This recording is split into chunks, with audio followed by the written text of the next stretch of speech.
And then masa saya duduk sebelah pintu tu, saya duduk pakai, tiba-tiba macam tak ada orang ketuk pintu.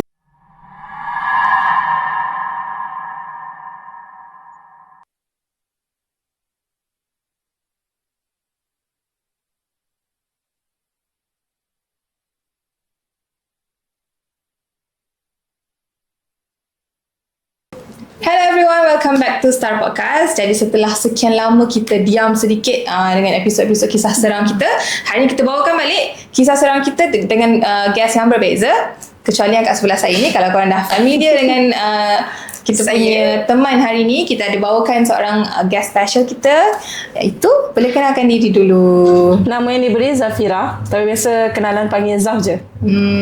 So Zaf, hari ni kita nak kupas-kupas cerita lah daripada Zaf. Ada mengalami kisah-kisah seram ke sebelum ni, ataupun nak share yang kenalan-kenalan punya cerita seram ke. Jadi kita nak masuk mood seram kawan-kawan. Jadi boleh start dengan cerita pengalaman Zaf. Okay. So first daripada saya lah. Tapi biasanya alhamdulillah setakat ni tak ada yang core sangat, yang dengan sendirilah yang saya punya pengalaman. So more tu masa kecil je, which is yang first hari tu, masa tu saya rasa saya darjah 3 macam tu. Saya pergi rumah pak saudara dekat, saya beritahu Shah Alam lah masa tu, ada kondominium. So masa tu semua sepupu saya semua dah turun untuk mandi kolam bawah tu kan. So saya antara orang yang lambat lah dengan arwah ayah saya dulu. So arwah ayah saya tunggu kat luar, saya tunggu duduk kat dalam tengah siap-siap untuk pakai baju untuk pergi swimming lah. And then benda ni biasa je, saya rasa orang dengar macam okay biasa je lah kot. Which is masa tu saya duduk tukar masa tu nak pakai sikit-sikit je lagi masa tu lah. Duduk tepi satu pintu kat dapur masa tu. Masa tu rumah saya memang tak ada orang dah.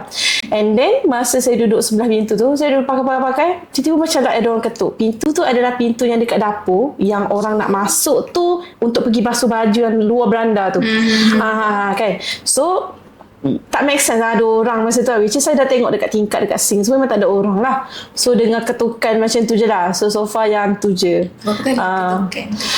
Untuk ketukan berapa kali tu saya rasa dah ketuk-ketuk. Okay, saya ketuk. Saya tengoklah juga kan, takutlah ada sesat pak saudara tak turun lagi, tengok tak ada orang, salah dengar kot, jiran kot, pakai lagi, ketuk lagi. Lepas tu dah Roma dah naik kan. And then saya pun terus pakai, ketuk lagi sekali, saya caw, saya keluar, saya pun terus turun lah masa tu ke swimming pool apa semualah. So tu first experience lah. Masa kecil lagi lah, like darjah 3 macam tu lah kot.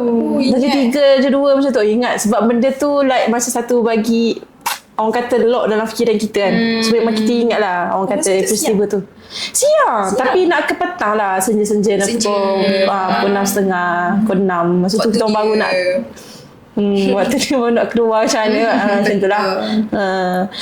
Lepas tu another cerita dekat Terengganu saya kena, which is masa tu saya lagi kecil. Saya rasa saya darjah 1 masa kecil. Masa tu mata ni mengilau kan.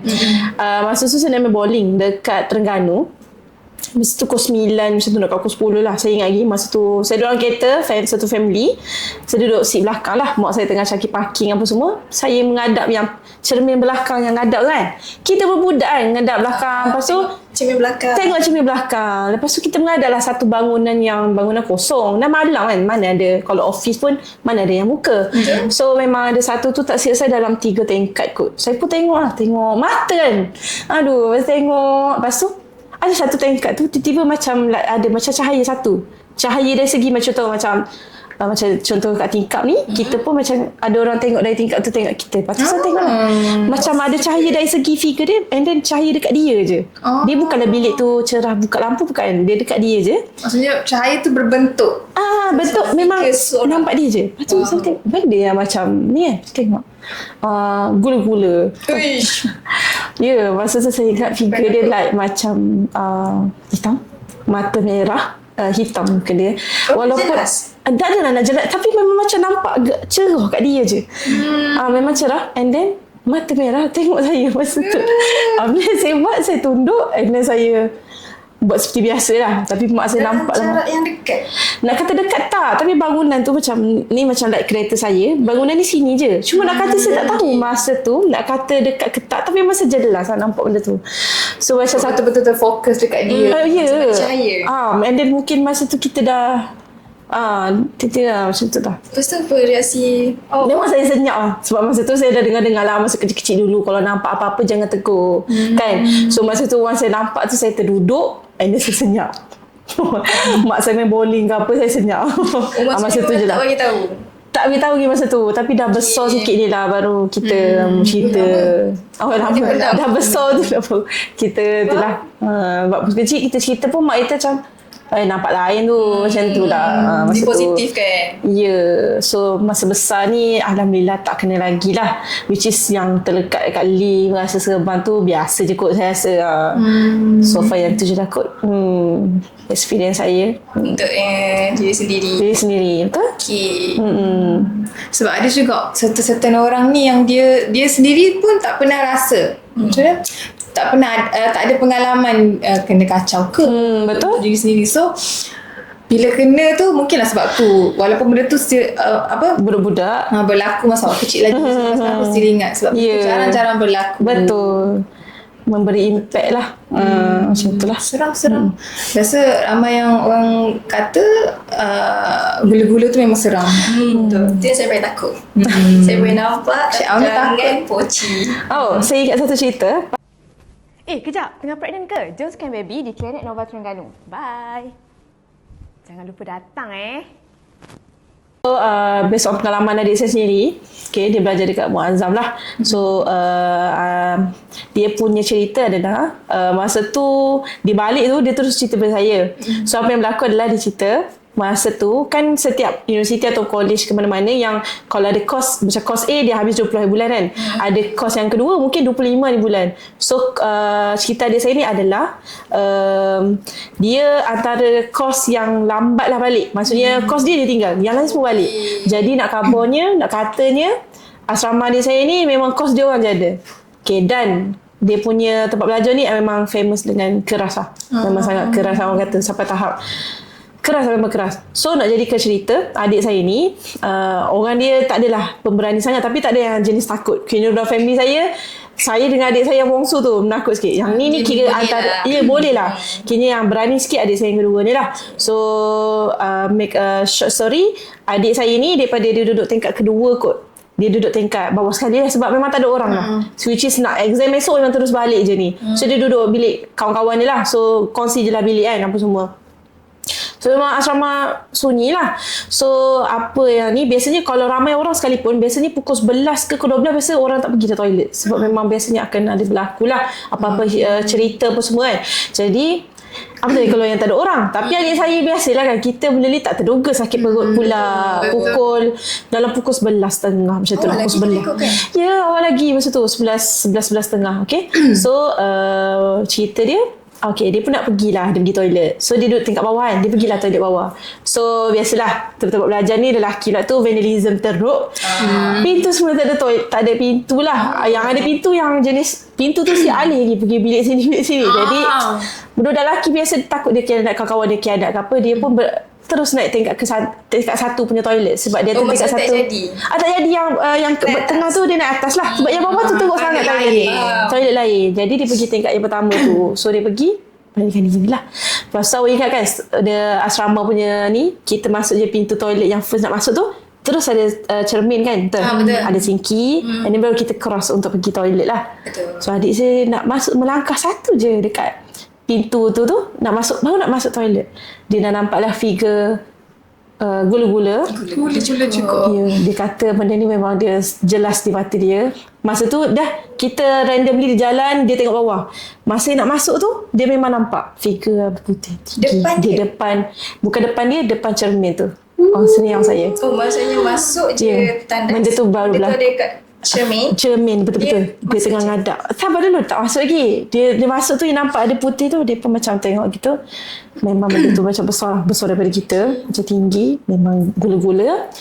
And then pantulan daripada cermin tu seperti yang saya beritahu, which is memang dia kata kakak memang muka dia hitam, mata merah. Masa tu dipanggil abang lah. Dia kata abang buat masa tu kakak Abang lah masa tu takut. Tapi dalam masa sama dia tak nak jerit. Kalau jerit takut menjadi histeria ataupun apa.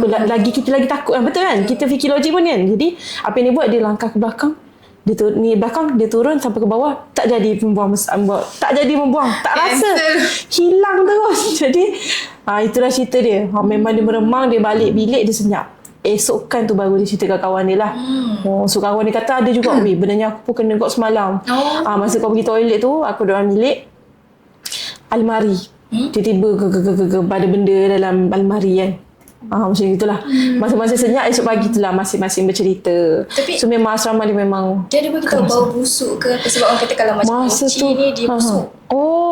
Busuk yang hanyir. Tak perasan. Tapi adik saya tak adalah cerita yang tu. Cuma dia ceritakan yang tu je lah, yang dia nampak. Ketakutan mengatasi. Ya, mengatasi semuanya. Dia rasa dia semua hilang. Macam tu lah, Allah alam.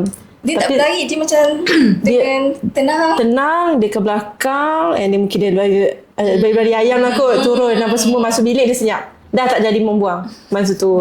Semua cerita poci je. Betul lah. Saya macam cerita saya kumpul. Kebetulan. Ada lagi satu, tapi nanti kita masuk lah yang tu. Itu gula-gula juga ke? Ada juga berkenaan. Okay. Tapi sebenarnya kan kalau macam poci ni benda yang saya paling takut. Maksudnya kan sebelum ni kan saya dah cakap macam pernah je nampak benda ni, ponti tu penuh. Tapi kalau poci ni saya tak pernah nampak, and saya tak nak nampak. Jadi kalau macam berbalik pada cerita ayah saya sendiri pun, memang masa dia muda memang dia takut poci. Dia takut poci. Antara yang dia takut sebab tu kan berbentuk macam kain. Dia betul-betul memang figure jenazah. Betul-betul. Saya takut tengok jenazah. Sebab saya terbayangkan poci. Tapi sekarang okey lah. Cuma alhamdulillah memang tak pernah nampak poci. Tapi balik pada cerita yang macam ayah saya, dia nak, sebab dia berubah orang kat ayah saya, tapi dia takut untuk poci. Jadi dia nak lawan, dia rasa takut poci dia tu. Dia pergi satu tempat yang orang kata tempat tu banyak poci. Dia pergi, dia cabar diri dia cakap, lepas tu dia jumpa satu dekat atas bukit. Masa tu benda tu ada satu figure, memang dia punya muka tu memang hitam, memang satu figure putih, tetapi dia punya bau tu bau hanyir. Bau hanyir dia tu. Maksud tu, tapi yang buatnya dia nak cabar diri dia kejar. Dia kejar benda tu taklah melompat macam kita nampak macam dalam TV ke apa, tak ada dia. Ayah saya kata dia laju, dia macam zap cepat. Lepas pada tu dia cuba lagi, lepas tu sampai sekarang tak adalah dia takut dah. Cuma nak cakapnya dia pun takut poci. So memang poci ni seram bagi saya. Untuk kita orang Melayu, orang Islam ni kan, so memang takut sikit. Bukan takut sikit, takut banyak. Betul, takut banyak poci. Faham? Betul-betul. Saya antara orang yang sedikit je ada pengalaman kisah-kisah seram lah. Jadi macam sangat menarik lah bila dengar cerita-cerita seram. Jadi boleh share lagi? Ada lagi ke cerita-cerita sedar mara? Okay, untuk kenalan lah biasa saya banyak lah, which is kalau daripada family saya sendiri, suami saya lah. So hari tu make a story, dia masa student dululah. Dia dulu belajar Johor. So dia duduk di Parker Terengganu. So apa yang dia buat adalah, dia student kat sana, dia memang ada motor lah, dia guna motor kat sana untuk transportation apa semualah. Tapi masa tu musim COVID. So masa COVID tu memang kena kena berkurung kan, betul. So memang Sunung City memang kena semua student balik. Kita tak tahu sampai bila. Jadi dia buat balik lah transportation dia tu. So dia drive motor non-stop lah. Orang kata berhenti untuk kecemasan apa tu je lah kan. Maksudnya daripada Johor sampai sampai ke Parker Terengganu. Naik motor saya sedang dia kata dalam 7 jam kok, 6 jam gitu. Jadi dia bawa motor sampai ke Parker. Masa tu COVID, masa tu arwah mak dia ada lagi lah, dan juga kakak dia. So kakak dia kata tak boleh balik sebab nanti takut berjangkit COVID ke apa dengan mak dia apa semualah. So jadi dia pun duduk dekat hotel bajet di Parker selama seminggu kak, tak salah saya, sebab kita nak bagi kebah daripada ni kan. Kadang-kadang pasal COVID kan, kita tak COVID tapi kadang-kadang kita pembawa kan. So dia pun orang kata quarantine sendiri lah dekat hotel semua tu. So apa yang berlaku lah, dia sampai dalam pukul 5, pukul 6 macam tu lah kot, sampai hotel bajet tu. Senja which is siang lagi lah masa tu, cerah lagi. So apa yang dia buat, lelaki kan mungkin dia buka baju, dia ada pakai seluar macam tu je, tidur. tanpa orang kata prosedur. Kalau ustaz-ustaz cerita kan, kalau hotel yang kita baru masuk, kita kena kebas dulu, orang kata apa semua kan. Lampu pun tak buka sebab masa tu dah siang, masih siang lagi. So suami saya tak buka lampu apa semua, terus tidur, buka aircon macam tu takut. So dia tidur dok sedar lah orang kata. Dok sedar sebab drive jauh je tu kan, naik motor pula tu. Dia lain dengan naik kereta kan, naik motor. Lepas tu saya rasa dalam range pukul 12 kot. Bukan, tipu. Pukul 8 macam tu. Pukul 8, pukul 9. Suami saya macam terjaga sekejap. Dia pun tengok phone. Dia tengok bilik gelap. Dan sebab masa tu dah gelap pukul 8. Tapi dia fikir macam nak bangun tu tak berdaya lagi. Dia fikir okey biarlah, dia kata. Dia pun sambung tidur. Okey, dia sambung tidur. Masa dia tidur, okey, kan kita tidur terlentang macam ni kan. Ada bantal ni bantal kita. So dia rasa macam ada orang pijak. Macam contoh ni kaki kan. Pijak kiri kanan. Ni kepala suami saya. Kiri kanan macam ni. Main kepala. Tapi dia pijak bantal kiri kanan ni. Suami saya masa tu dah selain lah ni lain ni. Okay, masuk ni bukan ni. Masa tu bilik gelap. Masa tu dah pukul 12 Pukul 12 lebih. Dia memang tengok phone pukul 12 masa tu. Okey, lain lah ni. Dia tak buka mata. Ya dah ni, dia kata. Dia pusing mengiring. Dia mengiring belah kanan ke kiri macam tu lah. Dia pun dengar dekat tingkap tu macam kuku tajam mencakar tingkap tu kan. Masa tu suami saya, bukan dia ni, memang dia dah ni. Okey, suami saya senyap lagi, sambung tidur. Dia tak larat, kita tak larat. Dengan suami saya tak mandi, penat apa semua, ia belaka lah tu. Last kali dia bagi hint kat suami saya, dia buat, suami saya kan miring tadi kan, tak pakai baju kan, baju tak ada, kuku panjang tadi tu mencakar belakang suami saya lah. Suami saya masa tu dah bangun, dah sedar dah, cuma kita tak buka mata, kita tak ni je kan. Masa tu memang suami saya clear, dia rasa kuku yang tajam 3-4 macam tu mencakar belakang dia. Apa yang suami saya buat, suami saya masa tu dah seorang kan, dibandingkan dia juga, aku tak kacau kau jangan kacau aku. Aku nak tidur, aku nak rehat, kau jangan kacau. Lepas tu dah tak ada dah. So mungkin dalam setengah jam selepas tu kot, dia bangun, buka lampu apa semua, dia semayang apa semua, mandi. Memang masa dia mandi, dia kata dia rasa pedih lah kat belakang tu. Masa tu dia tak ada orang nak suruh tengok kan, dia duduk seorang, COVID dah tu apa semua kan. Tapi masa dia mandi memang dia rasa pedih kat belakang tu, which is bekas cakaran tu. Tak ada pula dia ambil gambar ke dia ambil, saya tak perasan pula. Cuma dia tu memang dia rasa pedih. Masa tu dia solat lah masa tu. Sejak daripada tu saya tanya juga 2-3 hari lepas tu kena lagi tak, sebab dia duduk bilik sama je seminggu. Tapi dia kata alhamdulillah tak ada lah masa tu. Memang abang dia ketuk balik lah. Dia buat balik prosedur yang macam ustaz-ustaz cerita, macam doa sikit, ketuk sikit katil tu apa semua kan kita ustaz-ustaz cerita kan. Kita tak tahu bilik tu bila lah seorang duduk. Betul. Ataupun perjalanan dia membawa. Belaka lah tu. Betul. Tu antara yang suami saya kena lah. Maksudnya berbekas. Bekas. Ya, memang rasa mandi tu memang rasa pedih lah. Dia nak kejut so semayang. Semayang. Ataupun dia kata, ataupun dia nak ajak kawan sebab dia kotor kan. Dia macam sama-sama. Dia macam geng aku ke ni macam tu. Tak tahu, Allahualam. Cuma pengajaran kat sini, kita travel jauh-jauh kan. Macam kalau orang berubat tu pernah kata, macam awak kata, kalau kita berubat tu kotor kan, kita tak tahu daripada luar angin apa kita kena. So better mandi dulu, apa semua, buat tidur lah, solat apa semua. Balik, kalau kita keluar sekejap-sekejap balik rumah tu kalau boleh. Ya. Betul. Malam tu ludah dulu kiri kanan. Ikut prosedur. Macam tu dah.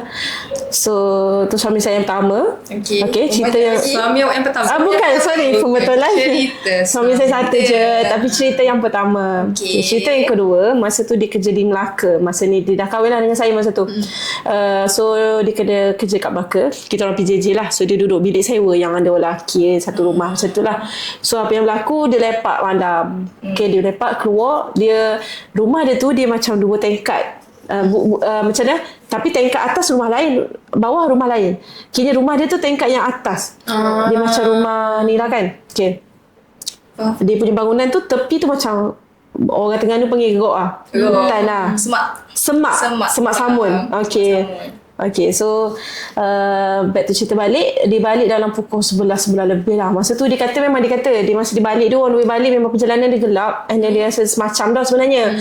Tapi dia endahkan lah sebab dia fikir biasalah kan, keluar malam memang lah kan. Okay, lepas tu dia balik sama juga, dia tak ada nak mandi ke apa, sebab dia fikir solat isyak tadi semua dia dah mandi apa semua kan. So dia balik tu dengung. Terus baring lah, main telefon apa semua. So benda ni biasa je kot. Which is apa yang dia kena adalah kawan dia ada dekat ruang tamu masa tu. Dia pintu dia buka. Saya rasa macam ada cerita kat dalam YouTube biasa orang post kot. Which is pintu dalam keadaan buka. Bilik dia katil dekat sini, ni pintu. Kawan dia adalah dekat ruang tamu apa semualah. So dia buka tu, kawan dia ada lagi lah dekat depan tu. Dia main telefon kan dalam pukul 11 dekat pukul 12 lah masa tu. So dia scroll. Lepas tu masa tu mungkin dia terlelap tak saya. Dia macam nak lelap-lelap gitu. Dia macam daripada lelap dia tu kan, daripada sedar tak sedar dia tu, dia macam ada satu rasa figure hitam. Dia macam berjalan masuk bilik dia, duduk kat sebelah dia. Macam orang sakit baring, dia duduk sini kan. Kan. Dia duduk situ. Dekat situ, kat suami saya. Suami saya tu masa tu terus dia rasa dia kena tindih. Masa tu memang orang kata ni macam mana kan, dia memang tak boleh baca. Dipanggil kawan dia pun, dia rasa dia panggil tapi kawan dia tak dengar. Dia panggil. Ya Allah, contoh nama kawan dia Anik contoh kan. Anik macam tu. Tak terkeluar.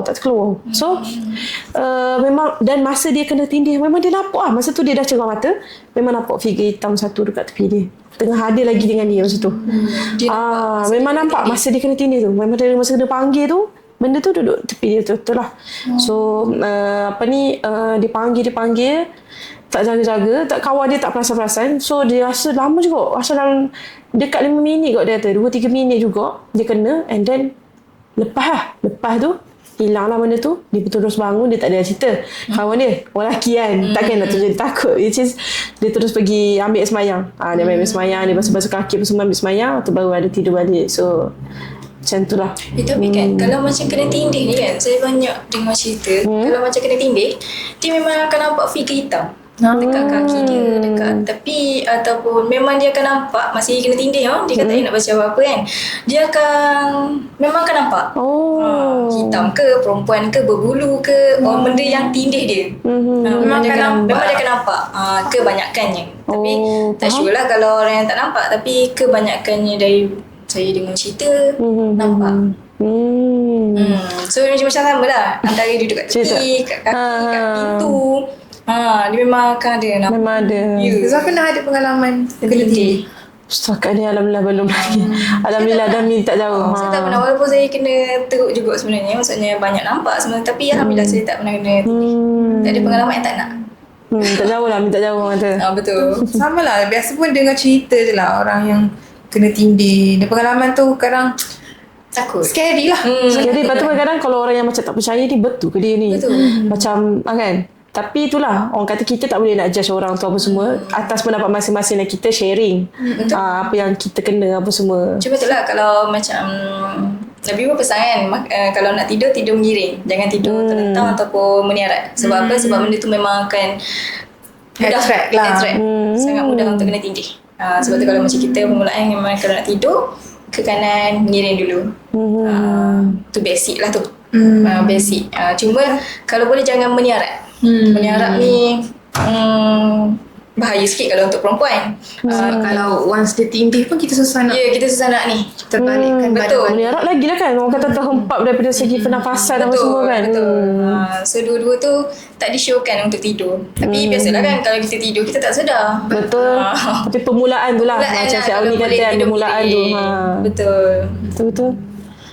So tu lah daripada kita kisah. yang Okay, saya memang banyak kenalan je lah, which is kenalan-kenalan. Berkaitan dengan santau ke, berkaitan dengan kena buat orang. Okay, ada. Tapi saya masukkan satu cerita dulu, lepas tu baru saya masuk yang santau lah. Ada. Okay. Which is ni daripada pengalaman kakak ipar saya. Gula-gula juga. Ya. Masa tu kakak ipar saya, masa tu dia pergi rumah mak saudara dia macam tu lah dekat kampung. So masa tu dia nak on the way balik lah. Lepas tu dia naik kereta seorang. So masa tu awal, masih pagi, which is jam pukul 9 pagi something lah. And then out of nowhere, dia lalu jalan naik kereta lah kan, drive kereta. So dekat simpang tu dia berhenti. Biasalah kat simpang kita berhenti kiri kanan dan kereta ketak. So dekat simpang tu dia berhenti.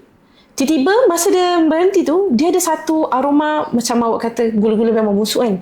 Benda tu yang dia kena, which is dia tengah drive ni tiba-tiba. Lepas tu satu angin lalu, memang angin yang sangat kuat dalam kereta, dia seorang. Busuk. And then busuk lah, yang memang busuk yang hanya and then lagi busuk daripada bangkai. Macam tu. Macam tu lah orang kata kan. Lepas tu dia macam endah tak endah lah, mungkin orang kata lori sampah ke kan. Macam itu, ataupun biasalah angin lalu, tapi dia fikir macam tak logik juga sebab dia orang kereta yang tertutup. Tapi dia husnuzon lah sebab pukul 9 pagi kot kan, kita tak fikir ke arah itulah. And then apa yang berlaku, dia pun endahkan saja, dia balik lah. Dia all the way dalam perjalanan balik tu, bau yang dia lalu tadi tu, bau lekat kat hidung dia, tak hilang-hilang. Dia kata, ya Allah, busuknya. Dia kata, benda ni, kakak saya tu jenis kasar-kasar lah, rasuk kan. Benda lah organ tu kan. Benda, ya Allah, busuknya. Dia kata, benda ke ada bangkai yang dalam kereta dia. Jadi tegur lah kan. Sebab Dia tegur lah. Faham. Dia kata, kan ada bangkai ke benda dalam kereta aku ni. Dia kata gitu. Dia pun berhentilah kat workshop. Tak sampai rumah ni. Dia berhenti kat workshop. Dia minta tolong. Masa tu memang dia nak servis apa tahu masa tu. Lepas tu dia minta tolong, abang tolong tengok sekali tau, atas ada bangkai ke dalam bonet depan tu. Sebab saya dalam perjalanan memang saya bau. Takut dia duduk dekat dengan area aircon ke kan, orang kata bau. Abang tu tengok lah. Abang tu tengok apa semua dia tilik bonet bawah tu kan, kat tayar ke apa. Kak clear kak. Tak ada. Tapi masa dia kabur tu pun memang dia bau kat hidung dia memang tak hilang. Tapi dia tanya abang tu, awak ada bau something tak dia tu? Abang dia kata tak ada. Masa tu dia dah lock dalam kepala. Sebab kakak ipar saya ni memang dia dah terbiasa. Sebab sebelum ni memang dia kena santau apa semua, memang dah biasa dengan benda-benda gitu. Dan kawan baik dia pun memang kena buat orang berubat sampai sekarang tak baik. Sampai sekarang? Ya, sampai sekarang. Ada kawan dia tu, nanti kita cerita yang tu kan. So kakak ipar saya back to story balik, dia tahulah benda ni bukan benda ni, memang benda tu lah dia kata. Tapi tak tahulah terms of gula-gula ke apa, tak tahu. Okay, lepas tu dia balik rumah, memang tak hilang lagi bau dia. Okay, so kat rumah dia tu dulu ada arwah mak dia kan, yang saya cerita suami saya tu kan. So arwah mak dia dah tak ada. So kat rumah dia tu dia duduk seorang lah. So dia balik, dia buat rutin biasa. Dia mandi, dia solat. Tapi out of nowhere, dia duduk solat tu, dia tengah berzikir, tiba-tiba dia rasa nak nangis. Tiba-tiba dia mari balik, dia teringat kat mak dia. Tiba-tiba out of nowhere, dia tiba-tiba dia rasa macam sedih. Dia sedih, dia rasa nak nangis. Orang tengah dia panggil lolong. Nak nangis lolong. Nangis, terasa esok. Macam gitu, memang rasa nak nangis. Lepas tu dia kata ni bukan biasa dah ni. Dia memang sedih jugalah. Mak dia baru meninggal dalam 6-5 bulan masa tu lah. Tapi dia rasa ni bukan normal. Dia tak pernah rasa macam ni. Dia zikir, dia call kawan dia yang always kena ni lah. Dia kata, tu benda lain lah tu dia khabar. Sebab dia dah biasa dah berubat kan. So kawan dia kata, mu pergi keluar. Pergi jumpa orang dia khabar. Dia pergi jumpa orang, okey je, tak ada masalah.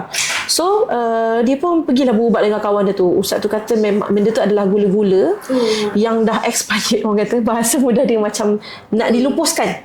Yang nak dilupuskan. Kiranya adalah orang yang santau-santau tu nak lupuskan dia punya tu. Itulah cara lupus dia. Tapi mungkin dia nak lupuskan, terkena kakak ipar saya.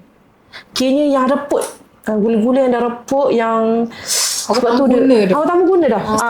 Jadi dia ikut mungkin dia terkena lah kot angin dia tu. Angin yang lalu dalam kereta tadi. Laluan tu kan dia kata yang dekat simpang tadi tu dia berhenti, yang dia lalu sekali angin tu. Memang dia rasa angin tu. Masa tu orang memang benda tu tengah buang. Orang kata dia punya dukun dia tu lah kot, tengah buang benda tu. Sebab memang benda tu dah reput, memang dah patutlah busuk. Dia tu sangat busuk dia tu.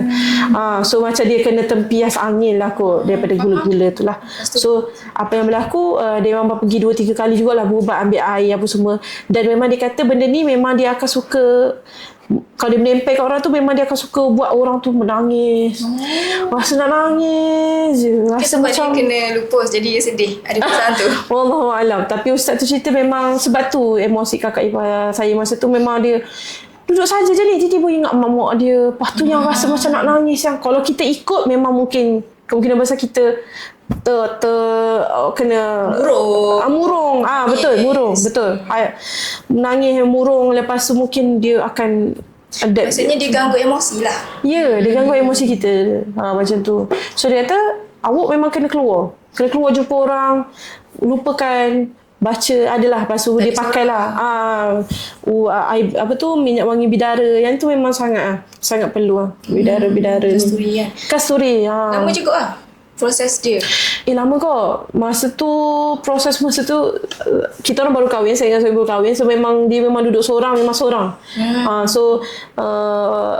Lama jugalah dia kata. Tapi apa yang dia buat, dia tawakal dan dia beranikan diri je. Tu saya kata. Berani ya kak. Dia kata nak berani ke mana dah. Rumah tu waktu je rumah dia ada. So dia beranikan diri sahajalah. Nampak benda-benda pun abaikan je lah. Jadi sepanjang berubat tu memang kena kacau lah. Dia tak ada kacau, dia appear ke tak. Dia emosi je lah. Dia main emosi, rasa nak nangis. Yang nangis waktu esak-esak tu. Dia tak pernah nampak lah nasib baik. Tak. Lepas tu kau nak semayang, dia rasa malas je. Dia rasa macam, ya Allah, rasa perlukah aku semayang? Sampai tahap dia rasa macam tu. Tak perlu cari Tuhan. Macam tu. Jauhkan diri. Dia macam dia nak temak. Pendamping kot. Kita layan perasaan sebenarnya. Mungkin. Sampai tahap dia rasa semayang pun macam malas. Quran dah betul lagi, dia kata. Betul masa tu lah. Kalau macam emosi sedih ataupun kita nangis, benda tu senang nak dekat. Jadi kalau mungkin kalau macam kakak ipar waktu terikut emosi, mungkin dia lagi dekat.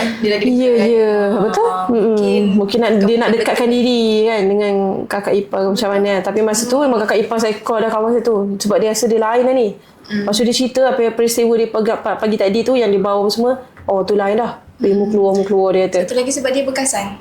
Dia pernah sebelum ni. Dia ni sebenarnya untuk kita masuk yang santau pula. So kakak ipar saya ni nak kata santau pun saya tak tahu betul ke tak. Sebab masa arwah mak dia dulu, dia ni lah kan, orang kata macam santau. Sebab mak dia ni daripada normal tiba-tiba sakit terus.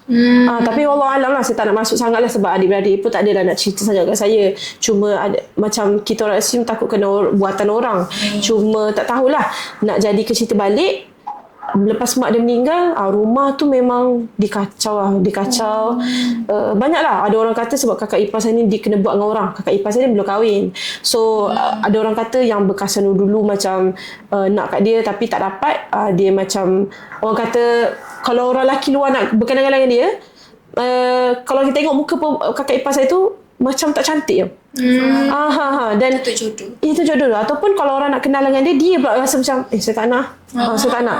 Macam tu. Sampai tahap gitu. Tapi sekarang lah dah berubat, macam dah dalam proses macam mu kena gini ni. Jadi dah berubat. Sekarang lah macam dia dah terbuka hati untuk orang kata berumah tangga ni. Dia dah start lah. Cuma masih mencari apa semua lah. Cuma dia ni memang, kalau ni hari tu dia main hantar saya dekat office saya lah. Okay. So saya pernah cerita lah, office saya ni agak keras lah. On the way dalam perjalanan, balik tu dia kata dia terus kena. Dia terus kena. So memang dia ni orang yang sangat mudah lah. So mudah, mungkin badan dia dah lemah kan. Macam tu. Dia kata dia duduk hospital. Kakak ipar saya lah, which is kena sakit apa, masa tu cancer masa tu. So dia yang jaga kakak dia. So dekat hospital dia kata dekat hospital tu, masa dia jaga kakak ipar saya tu, kakak ipar saya yang ini baring lah kan, baring dah letih lah. Kita jaga orang sakit macam ni kan. Baring dia tidur. Masa dia tidur tu, dia rasa macam dia dah nampak dah orang perempuan pakai tudung hitam duduk depan katil kakak ipar saya tu. Tapi dia buat date lah, dia ingat passion biasa. And then masa dia tidur, orang perempuan tu dia rasa macam ada benda depan muka dia. Dia buka, perempuan tu betul-betul depan mata dia, muka dia, mata terbeliak sengih sampai ke sini, tudung hitam. Dia kata takut orang pakai tudung, orang manusia tapi dia pakai tudung hitam. Tapi dia senyum tu memang lain sampai sini. Dia senyum. So kakak ipar saya Astaghfirullahalazim, dia terus bangun. Kakak ipar saya tu pegang dia. Rupanya dia macam terjaga dalam mimpi rupanya dia tu. Sejak tu dia tu lah. Kira nak kata kakak ipar saya ni memang sangat lemah lah badan dia, which is, tapi dia orang yang kuat. Memang jenis sekarang masih duduk seorang rumah dia tu. Sebab dia dah terbiasa. Dah terbiasa. Dia cuba untuk terbiasa. So baru-baru ni pun rumah dia pun memang dia kena macam kalau semayang dia rasa desing dia. Kalau tengah panggil desing. Sekarang. Tapi dia dah berubat lah. Itu saya bawa ada kenalan seorang ustaz tu. Dia pergi berubat. Ustaz tu kata rumah tu sendiri macam ada hantu raya. Dia kata lepas tu dia baca-baca, dia tengok memang kat dapur apa semua lah. Memang rumah dia, saya sendiri pergi pun seram. Dia rasa macam sunyi. Dia rasa macam seriang macam tu kan. dia kata yang paling kos sekali dekat dapur. Memang suami saya kata kadang-kadang kita duduk bilik dengar orang tarik kursi. Benda tu biasa. Guli atas ni. So kalau dia semayang ke apa memang dia rasa desing telinga ni. Baca Quran pun. Tapi tengok telefon je. Tak ada. Oh, yang lama-lama boleh. Ya, lepas tu dia mabuk. dia kerap mimpi ular hitam besar. Semua dan orang kata kadang-kadang bilik dia tu tiba-tiba duduk saja. Pok macam ada ulat lah. Ulat besar ada tu. Ulat macam ulat apa tau. Kira kerap dalam seminggu tu 3 kali. Sekarang ni proses berubat lah. Proses berubat dan alhamdulillah okey dah lah. Okey dah sikit. Kejap. Tengah pregnant ke? Jom scan baby di Klinik Nova Terengganu. Bye. Jangan lupa datang Okey, berbalik pada cerita apa? Santau tadi kan? Okey, saya ada satu pengalaman. Tapi ni sepupu saya. Tapi sepupu yang paling rapat lah. Sampai sekarang ada je dia. Okey, cerita dia kalau macam kita orang kalau raya, kita orang balik kampung. Jadi kita orang akan berkumpul dekat kampung lah. Okey, cerita dia ni bermula dia ni memang kalau kita orang punya pak saudara ni ada kawan. Macam kawan-kawan lah kan, kawan-kawan. Lepas tu adalah satu lelaki ni dia berkenan dengan sepupu saya. Tapi memang sepupu saya tak berkenan dengan dia. Memang tak berkenan. Memang kita orang macam tak boleh. Lepas tu sekejap je dalam masa 2 minggu tiba-tiba dia kata dia ada relay dengan declare lah declare lah dengan si lelaki ni lah. Okey, betul memang orang kata cinta mati. Kalau macam kita macam masuk lah kan, masuk bilik saya tanya, betul ke, confirm ke ni, memang betul-betul nak ke ni, sebab lelaki tu 10 tahun beza. Sebelum ni kata tak ambil tu sebelum ni tak ambil, memang dia tak beci. Lepas tu pun kita macam katalah macam-macam pun tak boleh tambah. Lepas tu tak nak juga. Sampai tahap memang dia cinta mati. Saya habiskan cerita ni. Maksudnya sampai lelaki ni tinggal dia and dia gila-gila macam orang meroyan. Macam kita orang tak tahu nak makna apa. Dia meracau sampai lagi buat. Rupanya permulaan dia kena tu memang dia kena lesek minyak mati bunuh. Permulaan memang dia kena lesek dah minyak mati bunuh tu. Okey, lepas tu proses ibu ubat ni barulah dia ada dia macam baru sedar dari mimpi macam aku benarkah dengan dia, aku betul dengan dia ni. Okey, tapi proses berubat dia tu panjang. Tapi saya cerita sikit yang macam masa tu petang masa tu kita orang baru lepas berubat dia. Masa tu dia dalam bilik, dia duduk kat hujung sekali dan masa tu saya baru nak solat asar. Memang mayang asar siap-siap memang duduk kat situ. Saya duduk dengan dia. Mayang asar semua tu, bayangkan tahiyat akhir kita bagi salam kan. Assalamualaikum, betul kan? Muka dia dekat saya. Muka yang berbirat hijau macam bersisik. Mata yang merah dekat depan. Depan Auni. Okay. Depan Auni dekat sini macam bagi salam. Dia kat sini. Dia daripada hujung saya dia masuk ke sini. Saya habiskan Assalamualaikum tapi ni orang kata apa? Golek. Bukan merangkap. Lari. Merangkap. Lepas tu masa tu ayah saya baru balik. Masa tu tinggal saya sebab saya kena jaga dia ni. Okey, masa tu baru je ayah saya baru simpan keluar, call balik. So mari berubat lah. Tapi masa proses berubat tu memang nampak totally dia memang kita orang nampak daripada mata zahir kita orang. Muka bersisik, mata merah. Lepas tu bukan dia. Lepas tu dia punya gigi ni hitam. Lepas tu dia suka masa tu senja. Dan memang masa tu kita orang pegang, lelaki pegang pun tak kuat. Memang tak kuat. Tu setiap malam raya, benda tu lelaki tu dia akan hantar benda-benda dekat dia ni waktu-waktu kita orang berkumpul ramai-ramai. Maksudnya hari raya, biasa kalau hari raya kita orang berkumpul, waktu hari nak buka puasa memang kita orang prepare. Kadang macam malam raya tu memang kita orang prepare awal-awal. Tengok dulu dia. Tapi memang kena. Biasa pukul 3 pagi. Jadi sampai tahap kita orang tidur sampai pukul 5 pagi. 3 tahun berturut-turut benda ni. Sekarang dah okey lah. Sekarang totally dah okey. Cuma proses dia untuk berjumpa dengan jodoh tu susah. Macam tadi, dia memang putus tunang sampailah sekarang. Alhamdulillah. Cuma sekarang ni bekasan tu tetap ada. Dia tak boleh macam sikit-sikit kalau macam ada benda ke mudah. Macam tadi lah. Kata melekat lah orang kata. Tapi dia lesek tu bukan lesek dekat sepupu saya. Dia lesek dekat gambar je. Dia ambil dekat Facebook dan dia lesek kat gambar sahaja. Dan sampai sekarang sepupu saya tak bergambar. Betul dah tu. Dia takut. Dan kita orang sepupu-sepupu pun sampai tahap kita orang tak suka bergambar balik.